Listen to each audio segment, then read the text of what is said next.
তৃণমূল বিধায়ক লাভলি মৈত্রের উপস্থিতিতে আরামবাগ সাংগঠনিক জেলা আইএনটিটিইউসির সভাপতি ও তারকেশ্বর পৌরসভার চেয়ারম্যান উত্তম কুণ্ডুর নেতৃত্বে আরামবাগ লোকসভা কেন্দ্রের তৃণমূল কংগ্রেস প্রার্থী মিতালি বাগের সমর্থনে এক মহা মিছিল দেখা গেল।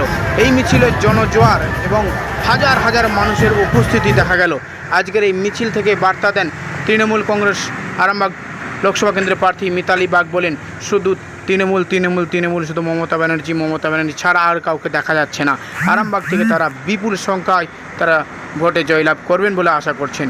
আমরা শোনাবো কি বলছেন আরামবাগ সাংগঠনিক জেলা সভাপতি উত্তম কুণ্ডু, লাভলি মৈত্র এবং মিতালি বাগ।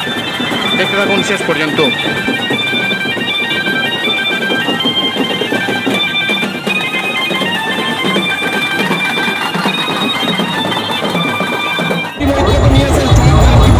বলছি সবটাই মমতা ব্যানার্জি, সবটাই অভিষেক ব্যানার্জি। আর তারকেশ্বর তৃণমূলের গড়। 10 সালকে সিপিএমে আমরা ভাগিয়েছিলাম, সিপিএমকে তাড়িয়ে আমরা তৃণমূলের এখানে ক্ষমতায় আছি।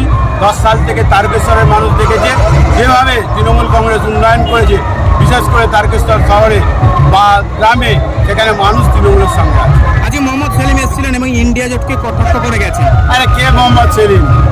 যারা 40,000 মানুষকে মেরেছিল সেই তো সেলিম। যারা 40,000 মানুষকে বাংলার বুকে খুন করে, হত্যা করে, মহিলাকে ধর্ষণ করে, সে মোহাম্মদ সেলিম আবার বলছে মানুষ কি ভুলে গেছে নাকি? সেই রক্তের দাগ এখনো তাদের গায়ে থেকে মোছেনি, তা তাদের মানুষকে ভোট দেয় না।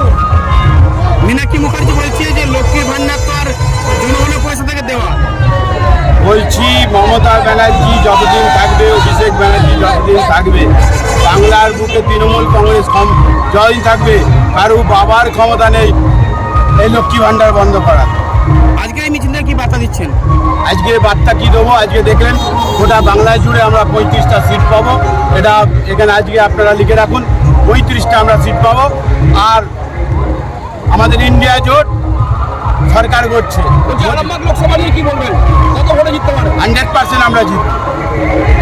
মমতা বন্দ্যোপাধ্যায়, অভিষেক ব্যানার্জির নেতৃত্বে আমার গোঘাট আমার দিদির প্রোগ্রাম আছে।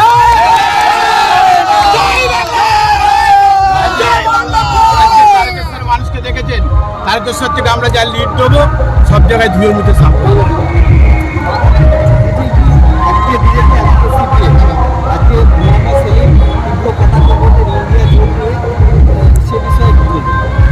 আজকে একটা আপনাকে আমি তথ্য দিচ্ছি, তথ্যটা আপনারা মিলিয়ে নেবেন। আজকে সাউথ ইন্ডিয়া, দক্ষিণে যে 5টা রাজ্য আছে, অন্ধ্রপ্রদেশ, তেলেঙ্গানা, আপনার কর্ণাটক, কেরল, এই 5টা অঞ্চল স্টেট আছে, সেখানে 131টা সিট আছে। ওখানে বিজেপি একটা সিটও পাবে না।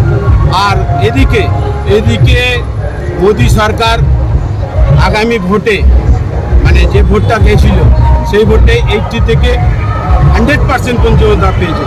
আজকে আপনারা মিলিয়ে নেবেন।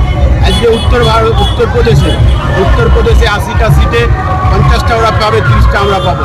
মধ্যপ্রদেশে 21টা সিটে আমরা পাবো 50, ওরা পাবে 50। আজকে পাঞ্জাবে 13টা সিট আমরা পাবো।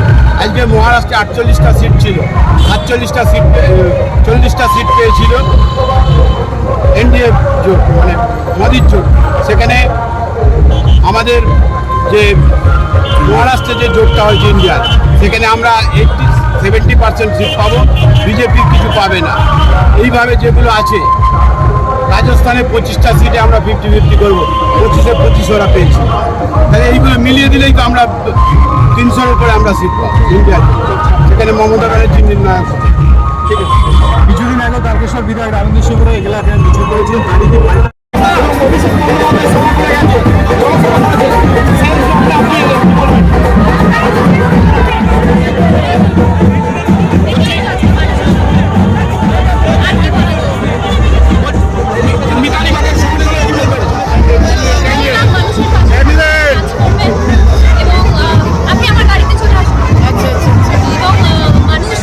সারা বছর পাশে পাবে। উন্নয়নের স্বার্থে মমতা বন্দ্যোপাধ্যায় প্রার্থী মিতালি বাগ তাদের মানুষ আশীর্বাদ